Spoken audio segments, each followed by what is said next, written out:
Hey guys, welcome back to the Paradigm Project. I am guest hosting here with Cate Ellis, our marketing manager. Hi. That's her. We are here with Amelia Mickelson.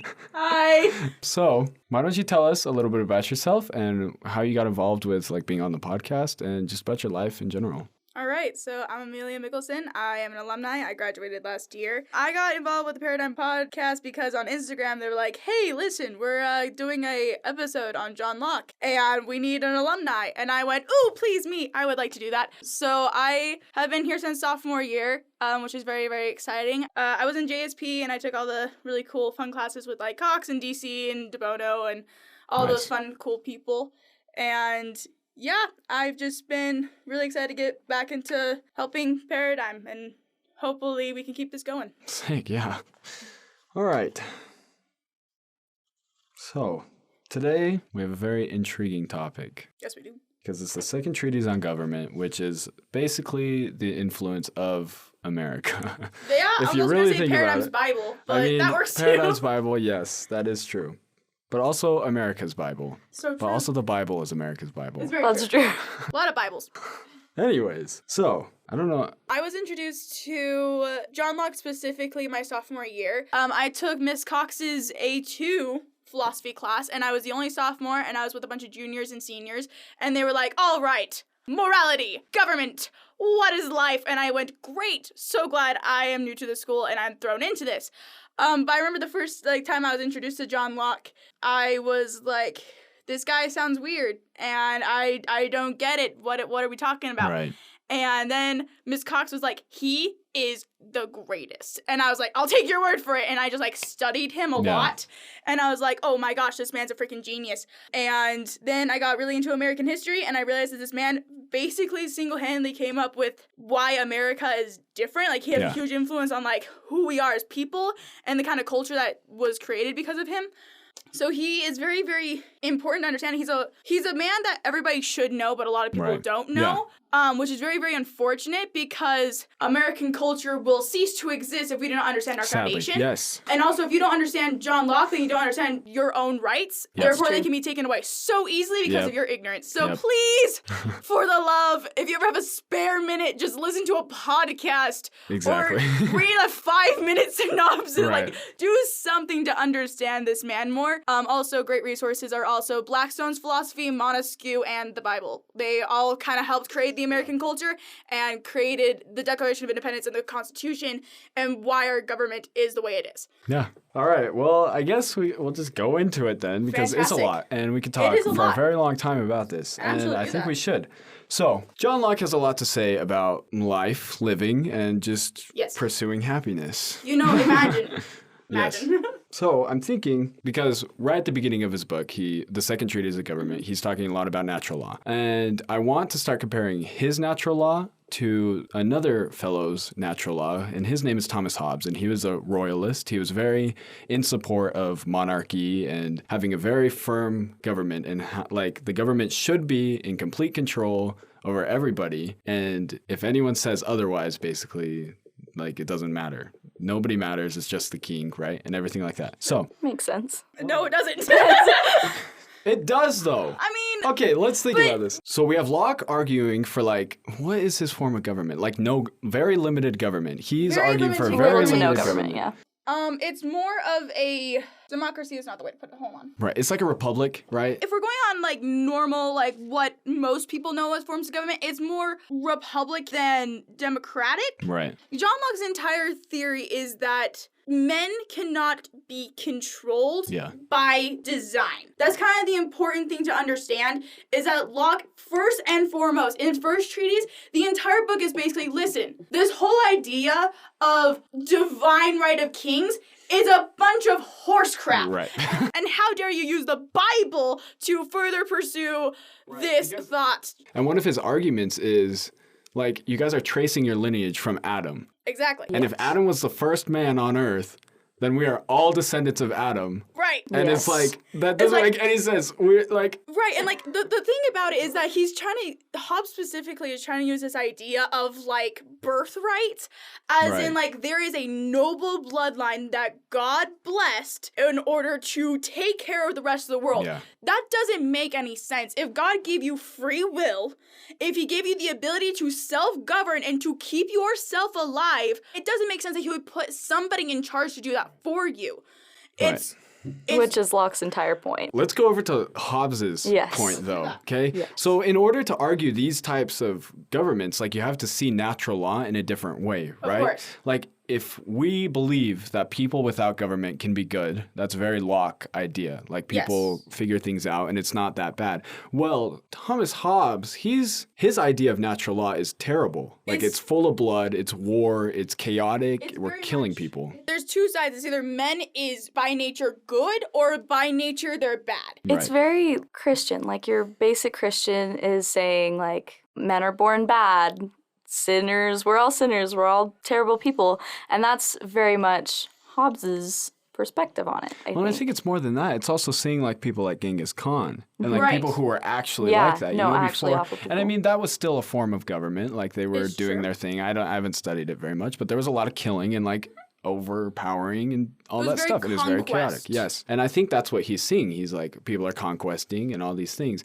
And I don't agree with him at all. I agree very much with Locke, but I can see where he's coming from because he's seeing a lot of conquest. He's seeing a lot of Yes. these things. He's like, we need control or we're going to be like killing each other, fighting all the time. There has to be some median. Right. And that's what he was like. The government has to be that. The government has to be in charge of everything because if it's one person making one decision, then there's no argument, there's no fighting, and they have the power so they can just do that. Right. But that also gives way too much power to that one person. yes. So yeah, Yeah. I can see his argument, which I don't agree with. Right. So he has a theory called contractarianism, which just basically means that there's this underlying law, this unspoken contract that all humans agree to, that kind of dictates how your life is going to kind of go. Right. So the point of contractarianism is to make sure that everybody realizes that if you are in violation of the contract, aka like if you are in violation of societal laws, then you are a menace. You are the reason why this government is in place, Yeah. and you need to leave. Or you need to submit to the will of the government Yes. because it's in violation of the contract Right. that is in for everybody's good. Where Locke is more like natural law is just how nature works. Right. And we ourselves are not exactly a part of nature. We are natural rule, but we're not exactly a part of nature. So we create the contract. Yes, yeah. We are aware of what the contract is. Yeah. Hobbes is like, no. I think he's still aware that there is a contract. Yeah. And something like Locke that. or Because Hobbes? Because in order for government to exist, there was a point where enough people consented to being governed. They were fed up enough that they chose to be Yes governed. and no, but that's not because... Well, I only say no because that's not exactly how he addresses it. Right. But In- that's not how he addresses it at all. But It's No. more, instead of people consenting, it's somebody said, hey, you shouldn't murder that guy. I'm gonna make sure you can't murder that guy. mean, and then it's isn't- like collectively. isn't that collective consent to be governed though? Hobbes has this idea of the Leviathan, which is how government is supposed to work. Right. In a way, he addresses it like human anatomy, where everything has to be working in correlation with each other for things to function and to create the most good. This is how the contract is made. So it's not, Right. I submit my will to the government and I'm surrendering everything I am to the government. So, I found this documentary on Netflix. It's called Myth and Monsters, which sounds super weird, but it's I haven't amazing. seen it, but like It's I've amazing. It's like seen a it. paradigm discussion, but Netflix. That's sick. It's awesome. That's awesome. Anyway, the point is that there was this whole section on how the Greeks viewed their world. The episode was titled Wilderness. So there was this moment when they were like, listen, the Greeks have this very, very certain, there is nature, there's the God's realm, and then there's society, there's man's realm, and the two are not supposed to cross because of the story of Actaeon. Do you know the story of Actaeon? No. basically to summarize. Okay. Hunter boy, Actian. He has dogs. He loves all the dogs. He's a hunter. Okay. Hunter. So he's in the city and he's like, I gotta go out into the wilderness and I gotta go hunt because I'm a hunter. And that's what I Yes. do. So he takes all his dogs and they go out into the wilderness and they're chilling. They're outside the city gates. He's having a grand old time. And all of a sudden he hears this singing. And he's like, I must go investigate Right. because I'm single and ready to Yes, mingle and right. I have, Like you do. I'm a hunter. Yes. I'm attractive. I can go Right. do that. So he's wandering. He's like, what in the heck is this? So he comes to this like pool thing. This is like waterfall and there's a singing and he's like, what is this happening? So he's like getting closer and he's getting closer. All of a sudden he steps into the water and he breaks this really like tranquil water and he's like just staring like what is happening. And all of a sudden Artemis comes out. She was Yes, bathing Artemis. and then she has like her nymphs and they're all like, ah, humans. So she's turning Actian because she's no crazy and we Right, love Artemis. yes. She turns Actian into a stag. Okay. So he's like he's like, Yeah. you know, Yeah. I'm turning it into a Right, stag. like you do. And all of a sudden, he's like a stag, and he's like, what the heck? And all of a sudden, the wolves, like his dogs, are like, a Right, stag. yes. So they're like running, and they're like chasing him, and he's torn apart by Right. his own animals. That's so sad. Right? Greek, right? Right, Anyway, yes. the point is that this demonstrates man is in man's domain. And Right. if man enters nature, he does not have a place there. That is not his role. Right. So it gives this wonderful illustration of how John Locke perceives nature. Right. Is that we are created by God. We were in nature. We understand our role in nature, but we have no place here. Yeah. Very Right, well. Whereas Right.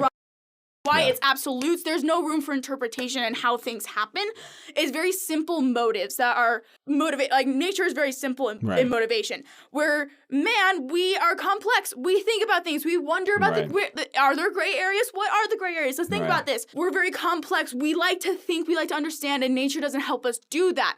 So we had to leave nature to examine truth. In Yeah. nature, truth, you observe nature and you very rarely experience Right. nature on Yeah. a deep fundamental level. In society, you experience truth Right. in Yeah. a way that you can't do in nature because you are forced outside of the realms of nature Right. to experience truth. Yeah. So we had to leave because man has a greater calling. But because we had to leave nature, we had to create our own domain. Right. That is society. And we need to keep our domain functioning in the purest form so that way we're here for the right reasons. We're Right. fulfilling Yeah. the purpose that we need to fulfill. Yeah. Interesting. I feel like though that doesn't apply to Locke's natural law. How I mean, so? like it's great, but like I don't think it does because his natural law isn't about like living in nature, right? It's living without government. And I mean, that can be taken however you want, but I feel like Locke is arguing that what natural law is, or the law of nature, or whatever, is, from his definition at least, is just humans without government. Explain more. So like he's sitting there and he's like, huh. So Locke was a social contract theorist, right? Yes. He's thinking about political philosophy. Mm-hmm. So I don't think like the law of nature, like the way animals live and all of that, I might just not be understanding what you're saying. Okay. But I believe that the state of nature, like animals, and the natural way of man is different. I think the natural law for man is man without government. Like pre-government. I don't know. Does that make sense? Let's jump into the thought experiment that he has, okay? Yes. You and I, Right. okay, we are dropped into like just a field. Right. We just have a field. A whole field. We don't know anything Right. about government. We Yes. just existed and now we are here, Yes. okay? So, here's the thing about how nature works. Mhm. Is that it follows this life, liberty, and property bit. Right. Yes. So- yes. The first thing that we know is that I am independent, you are I'm independent. Okay? Uh-huh. Therefore, our lives can correlate, but they are not dependent on each other. Uh-huh. So therefore, I cannot force you to help me plant my farm, and you Right. cannot force me to milk your cows. So if you are farming, right, Mm-hmm. and you can't force me to farm for you, right? Exactly. But then I also can't force you to give me your farming goods. Yes. Okay. Yeah. So that's the bit about life, is that we are independent. Yes. We do not need each other. Is it helpful when we have each other? Yes. Right. But we'll get into that later. Okay. But sometimes So- we do need each other, and that's why we have commerce. Well, we're talking We're about getting to that. before Sorry. that. Oh We're talking my about before that. So The next bit is liberty, okay? Yes. So it kind of follows the same thing where I am independent. My property, so that means my land, in quotation marks, my intellect, the way I choose to go about my education, the way I choose to live, my religion, everything that creates my identity is my property. Right, yes. You have no influence, unless I allow you to. Right. You have no influence on who I am as a being and vice versa. So that is kind of how nature works. This is what I'm talking about, nature's laws that man has a hard time submitting to. So how does that apply to the story of the what's-his-face? It's kind of like the realization that I had on why we had to leave the state of nature in order to pursue something more, like, because I've been thinking, like, why the heck do we have to surrender a bunch of rights? That doesn't make any sense. Right. What is the point? Hang on. What do you mean by surrendering rights? Well, that's the point of government, is that when you surrender your freedom. You surrender certain rights that you have. You give away some of your personal powers so that you don't get murdered, essentially. Like, you're giving up some of your rights, some of your powers that you technically have under natural law so that you can feel safe. I think that's what Locke is trying to get to, is that it's not just, hey, you can't murder me now. We had to leave in order to further understand what we are capable of. We had to leave natural law because the way nature is not for us. Because we have a greater purpose than... Because we are different. But they do. I mean, like, literally, we are living in a world with nature. I mean, yes, but... In the world and not of the world. You go to Yellowstone and you're just chilling in Yellowstone. Right. And all of a sudden this bear comes up. Then bear's natural instinct, what it understands in its own world is, hey, you infringing on me and where I am, and I'm going to freaking fight. Is that his thought, though? Because what if it's hungry? Because then it's hungry, fine. You know? It's hungry, but you're also intruding. But these are also instincts people have. We are subject to natural laws. Okay. The bear understands very basic things. My land, my hungry tummy is rumbling, and this guy looks dangerous, therefore I'm going to attack it. You cannot go, Mr. Bear, let's have a conversation about this. I feel like you're in a morally gray area. Right. We go back to John Locke's example of, like, divine right of kings. Right, yeah. Like, it's very clear that man is supposed to have some kind of structure, but it's not what the natural world can give. Adam had dominion over the world. We're still subject to the laws of nature. We're still subject to it, but we function on a different level. Mm-hmm. On a different plane, but still under the laws of nature. That was a better way of explaining it. Okay, yeah. That makes a lot more sense now. Okay. The founding fathers of, like, the original Continental Congress is what I'm referring to. They were very educated men. They understood what they were talking about, and they're like, wait a minute. 70 years after his death. Imagine being these guys, okay, and they're reading Locke, and they're like, wait, my rights are being infringed upon. And then they keep reading, and they're like, so if the government is failing me, I'm allowed to overthrow them. There you go. That's all the reason I need. Hey, let's go do that real quick. Sam Adam goes, hold my beer. It took 70 years for it to take after John Locke died, though. It's true.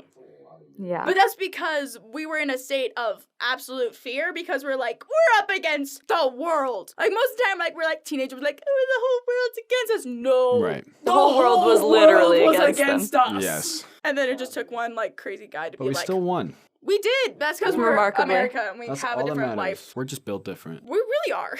Don't take the credit, guys. That was all God. You got a point. I'm taking the credit. I was Oh, the... yeah. Okay. Wow. I'm the reason we won. Makes sense. All right.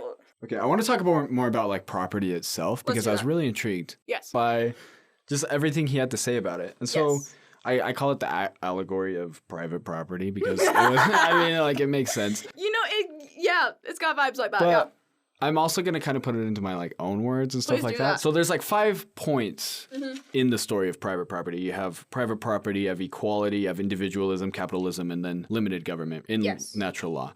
And those are all the things that you want, right? Those are the 5 key characteristics to the government that he wants, that Locke thinks is good, right? Where you have the right to your private property, you have equality, individualism, capitalism, and limited government. Yeah. So basically, he's like, I'm just going to start right at the beginning. In my own words, let's pretend there are some little huts in like an apple orchard, right? And this is basically how he goes. Yeah. But, you know, you have a whole bunch of people in these huts and whatever, and in this community. And when you think about it, everybody equally owns the apples outside, collectively. Like, the apples are just there. Clarifying question. Is everybody working in the orchard, for one? So we're starting, everybody's in the houses, inside of an apple orchard. There are apples on the trees. That is still debatable that everybody owns the apples. Everybody has the equal opportunity to go and pick the apples. Yes. There we go. Okay. So then after that, a problem arises because people, I mean, we see it now, but people only look at end results, right? They look at the end and they're like, oh, he has a lot more apples than I do, right? And it's like, that's not fair. And my rumbly-tumbly is right. sad. But in the beginning, everyone had the equal opportunity to go pick apples, Absolutely. right? But it's the people who then went and picked apples, you know, and picked the apples, like more apples, you know? Yeah, imagine everything the like that. concept. But here's the problem, is if you pick too many apples and they spoil, like that's a sin. Like you don't want to pick apples just to waste them. And I mean, I can kind of see that with like nowadays money, but like also not. But like yes, but no. If you think about apples like currency, okay. so let's say there's somebody who goes out and collects firewood instead of apples, right? Okay. So is it wood from the tree, or is it wood from just somewhere else? it's just wood. I don't think it matters where it's from. Mm. I mean, unless it does. It does. Does it? It does. Why? Well, if you think about it, so like let's say that math time, there's 7 apple trees, okay? Some guy doesn't want to walk 20 yards over to go get another tree. He goes to the 5th apple tree and chops it down. Right. Then he has not only claimed all of the apples that he possibly can from there, but he's also robbed somebody else of the continual growing of the tree. Yeah. So he's robbed the system. That does make sense. So not the firewood from the apple trees. Okay. Different firewood. Somewhere Somewhere else. 23 yards over. Okay. Somehow has firewood that's not involved with apples at all. Got it. Some oak. So he wants apples. He has firewood, right? Somebody with apples went out and collected apples, right? But now wants firewood because he didn't collect firewood. He collected apples. Indeed. So this is where trading happens. Yes. The guy who went out to get firewood wants apples, and so he's going to trade his firewood for apples to the guy who wants firewood for his apples. Yes. So now they both have firewood and food to eat. But there's also a mutual agreement that apples are equal to firewood. Yes. That's the little important bit, is that Right. that's what government is supposed to do. The thing is if you don't have a government, you can just do that without like a lot of steps. The problem comes when you don't agree. And that's where government would have And to you go, step in. there's a tapeworm in my apple. Right, yeah. And like you gave me the bad apples or the small ones and all these things. And it's Or this wood has mold, and now my family is dead. yeah, and so when you think about it, I love the idea that everybody has equal opportunity. Like in the morning, like everybody goes to bed, everybody wakes up, everybody can go out and pick apples. But then you also have the choice to like go sit by a stream and look at the water or, you know, just do whatever you want to do. But then you like... You have to reap the consequences. Right, of you what have to reap the consequences. And then you Positive and can't negative. then go and be like, why does he have more apples than I do? You were sitting by the freaking stream. You could have gone and got apples. You could have got fish. Right, yeah. You You could have done something You could have purified productive. water, sold water. And it's fine. To a guy with that family, like, it's okay to sit by the stream and enjoy the beauty, but like, don't get mad when you don't have what other people have. Exactly. Because you have the opportunity to wake up and go do those things. Exactly. And that's so cool. That's so It is a very cool concept. Where it does highlight this idea that Locke says we do not have to do, like, we have control over our lives. Right. We're just going to make sure that everybody has equal control over their lives. Right. And that nobody else is going to take over somebody else's life. You do whatever the heck you want with your life. Yeah. We're just making sure that everybody has the right to do what they want with their life. Yeah, basically. I mean, that's the first part of this, like, allegory. Private property, like we've talked about that. Exactly. But so let's go into the next step, which was equality. Yes. And how does that apply to the apples? Okay, so here's the thing, is that John Locke does address in Second Treatise this idea of parental law. So the thing is, let's say that 5-year-old you, okay, you are like, I'm 5 years old. I have no idea how to do anything because I'm 5 years old I'm and that dumb. axe is bigger than I am. Right. And worms scare me, okay? So it is up to your parents to do really 3 things. Yeah. They have to make sure that your rights are not being infringed upon. Right. They have their rights to worry about and your rights to worry about Right. because you are growing up to be another one of them. Right. So that way, one day Yes. you can become equal. Yep. 2, they gotta make sure that you are being provided for. And then they also have to raise you to understand natural law. Yeah. And your place in it. Right. So the point of these laws is to help bring you to equality with all the other adults. Right. Yeah. Therefore, every man is made equal. We all have the rights. We as parents, that's part of the thing is when you become a parent, you have to take this upon you. Yeah. Education is very, very important where you understand natural laws and you're making sure that you are able to take care of yourself and provide the next caretakers of this domain society. Right. Yeah. So equality is very, very important because this is part of the reason why equaling the playing field, so to speak, is so important, where we're making sure that everybody has the same rights. Is that because, let's say that my father, Kay, decides to buy 3 of the 7 apples trees, okay? And my father is able to take super, super, super good care of me, okay? And we have apples spoiling all of the time. Right. But your dad is sitting by the stream guy all the time, and you have nothing. Yes. You legitimately have nothing. Right. But you don't know any different. You don't know you have natural rights. You have to wake up and do something with your life. That is the point of equality. You and I have to be equal. I have to give you apples. Right. It's, hey, you and I have the same opportunities. You and I, we wake up at the same time. The sun wakes up both of us. There's nothing here to stop us. It's, what are you going to do about it? It's that realization, like, why don't I have that? Exactly. And then you go and get it, you know? Yeah, Because or you have the choose opportunity not to to, do or it. you choose another way to go and get something else you need. Equality is not supposed to be the idea of, like, we have equal things. Right. It's you and I have the same opportunities to go get things. Yes. Yeah. Maybe not necessarily the same things. Quality good things depends on what you decide to do with your life. Yeah, exactly. You don't have to be an apple picker all Exactly. your life. You and I are both created from the image of God. We both have the same rights. God created us. He gave us the same independence. That is the only thing we have the same. We have the same independence. Yeah. What we choose to do with that independence is what matters. Right. Yeah. This is what John Locke is saying. He's like, not everybody, like, where Hobbes is over here, he's like, everybody has to participate in society. Yeah. Everybody has to participate in the same way. Yes. Yeah. Everybody has to have a place. That is not what Locke is saying. That goes against everything about free will. He goes, it makes equality a thing, and it makes it less valuable. Wait, so that's like saying, like, in modern times, if we were saying, you have to make me equal, that's not what Locke is talking about. It's not what Locke is It's what Hobbes is talking about. Exactly. If I have to make you equal to somebody else, that makes me a monarch in some way, shape, or form. Yes, And because that's you not are free. taking upon you a role that is not yours. Right. It's ours. Yeah, I will say it. Right. I'll say it. Yeah. Hate me if you want. Right. We'll have a discussion about it later. Anyway, but that's the point that John Locke is trying to create, is that equality is not, we have X amount of things. Right. It's, we have the same opportunity to go get whatever we need and want. Yeah. That is what government's supposed to do. Yeah, exactly. Okay, next step. Got it. We have talked about natural law a lot. Yes. And we have gone down those. And we've talked about Hobbes and why he's wrong and all those things. The more Not misled. really why he's more misled. Misled. He was misled. Perspective is a thing. So here's the question, and Locke addresses this, but I want us to figure it out together. Okay. He goes, if natural law is great, like we're all having fun, picking our apples, sitting by the stream, trading, doing all these things, then what's the point of a government? Like why do we even have that? You know, that's a wonderful question. This quote is answering the question, why do we have government? Got it? To which it is obvious that though in the state of nature he has such a right, the enjoyment of it is uncertain and consistently exposed to the invasion of others.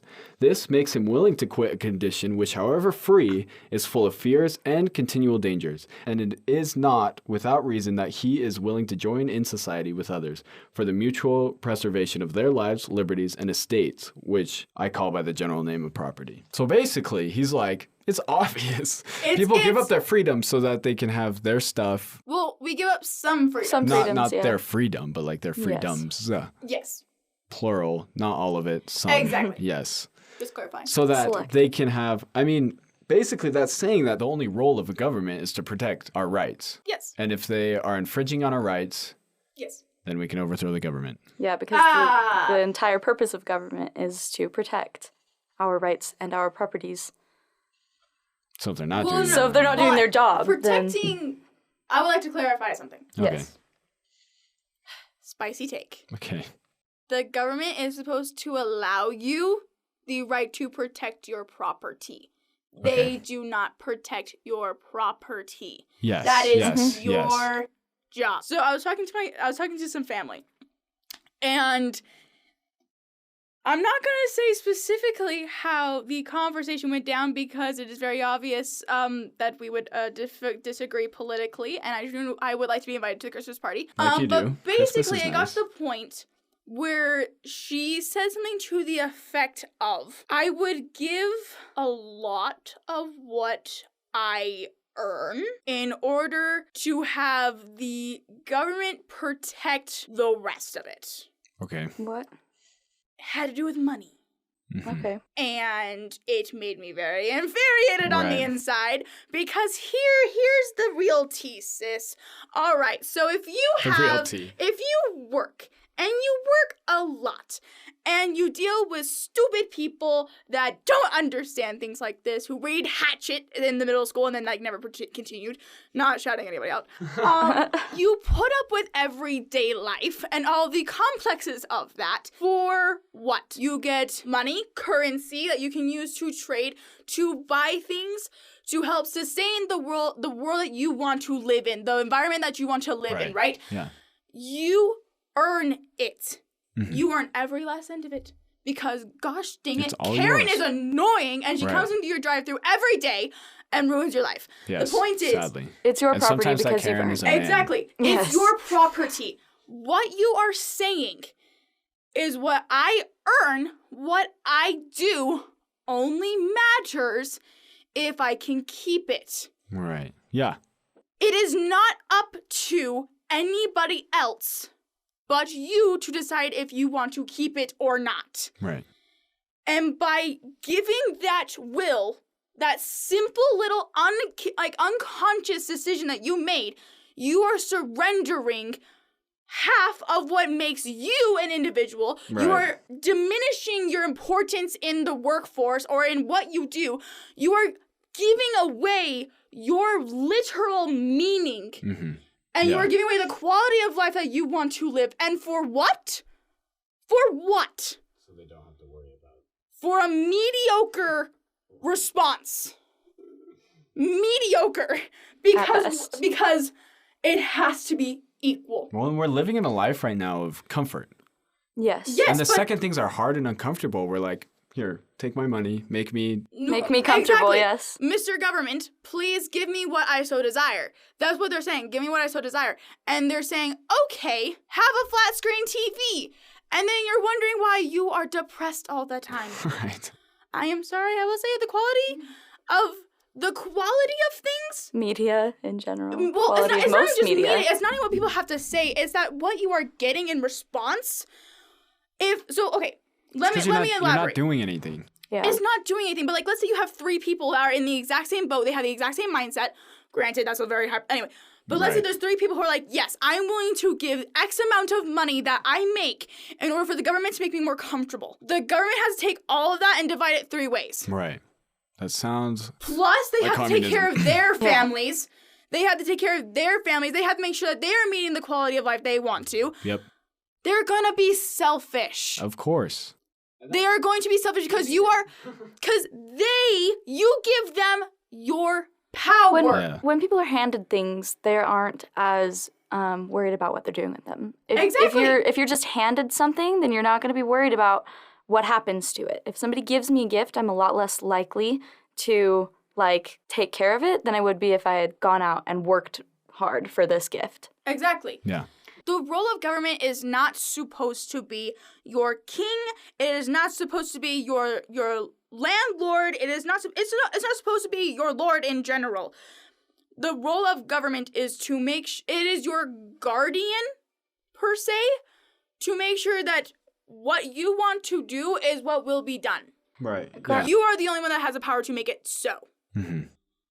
This is what people don't understand about And government. it's irresponsible to give it to the government or even other people. Exactly, because they can't guarantee anything. Only you can guarantee Yeah. anything. Put that on a cat poster. You are the only one that can guarantee anything. guarantee. And some cat is going, meow. And you're like, no, I have the Right. meaning of life. Yeah. government should be seen as like a mediator more than a... So government is the cat poster Yes. that you look at Yes. so that you can go and be inspired Yes. and do your things. No, government is there to protect in ways that we can't. Like, if my property were burning to the ground, like if my house was on fire, government has, I want to say a right, an obligation. Government has an obligation to protect our properties, our physical properties, as well as our like intellectual, educational properties. Here's the thing, is that most people, when they hear the word property, we think of houses or even like children per se, because we have, like, parents have to take. Most people do not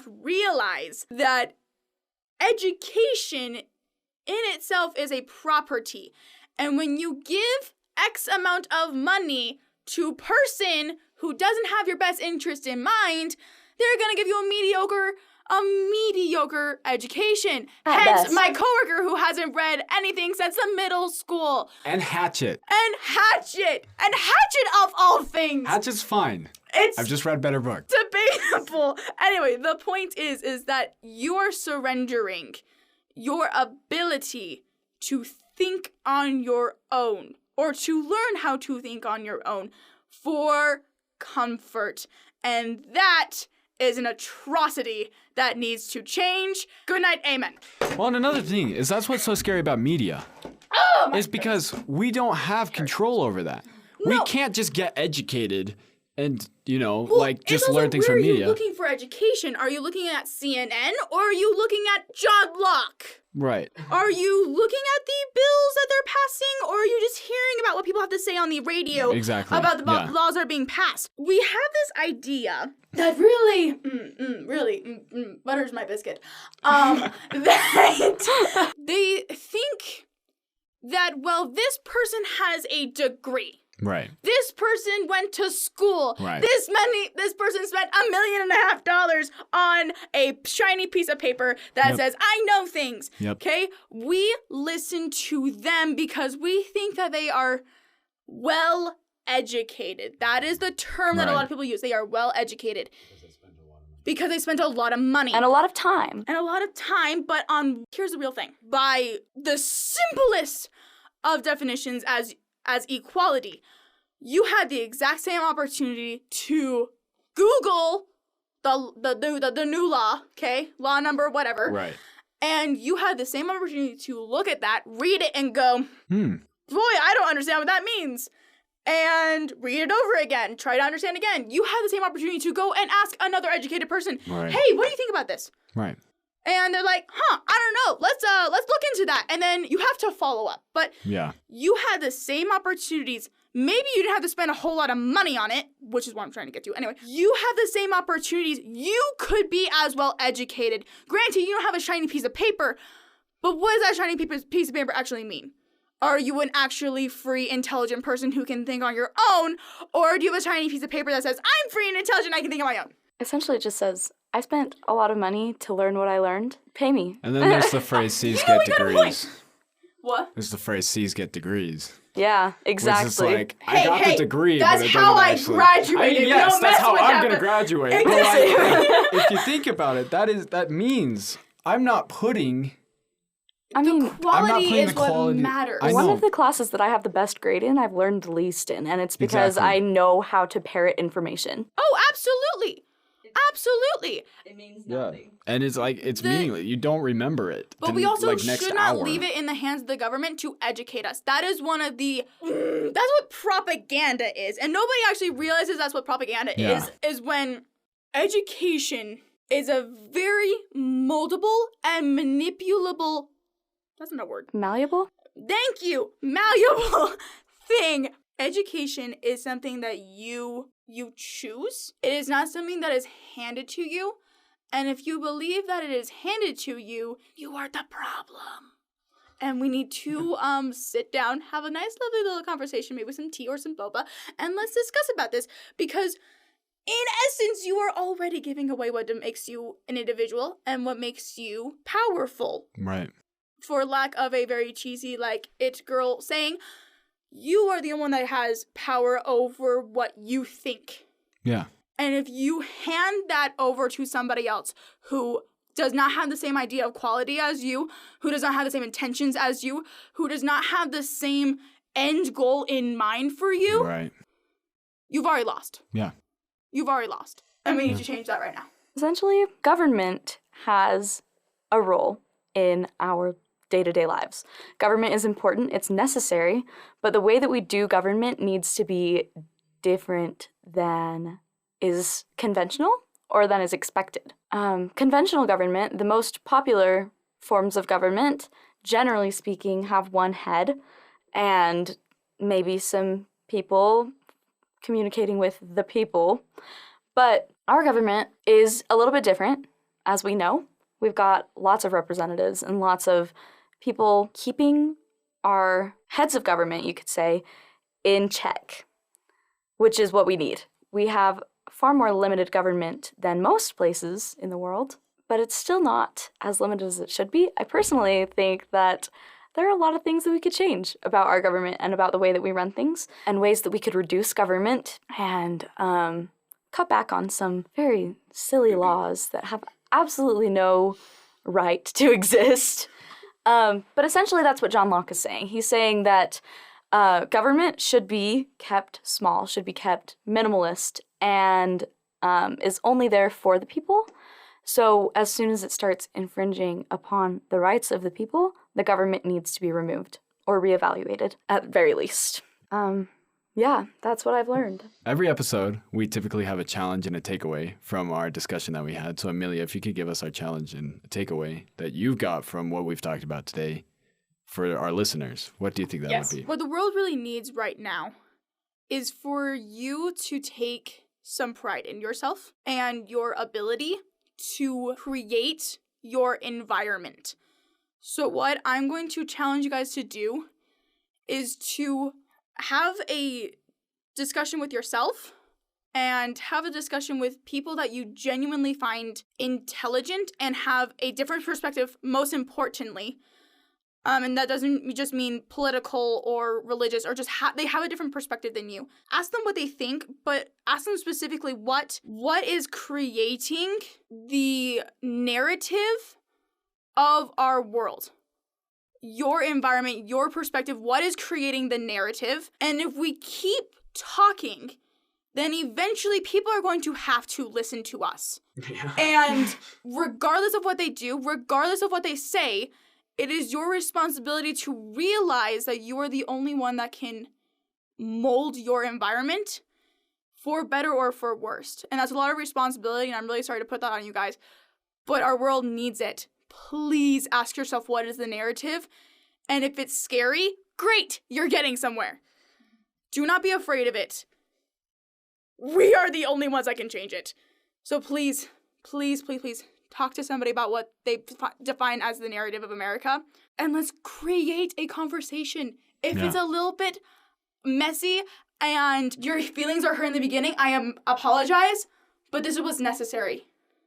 This is what's necessary. Got to be uncomfy before we can be comfy. Exactly. And then we still shouldn't be comfy. If you're because comfortable, then we then end you're up doing like it we wrong. are now. Yep. Yeah. Then you are nonage. But that's a whole different topic. Okay. Let's not start Oh, I there. would love to talk about that. Thank you guys so much for listening to this episode. Appreciate you coming, Amelia. Cool. If you guys could rate us on 5 stars on iTunes, that would be very appreciated. It's great for the algorithm. We have a question and answer on Spotify. So if you want to put any ideas for episodes or anything on there, you can answer that there. And if you would like to get into more personal contact with us, you can email us at podcast@paradigmhigh.org, or you can DM us on Instagram at the Paradigm Pod. Thank you guys so much for listening. And engage in the great conversation.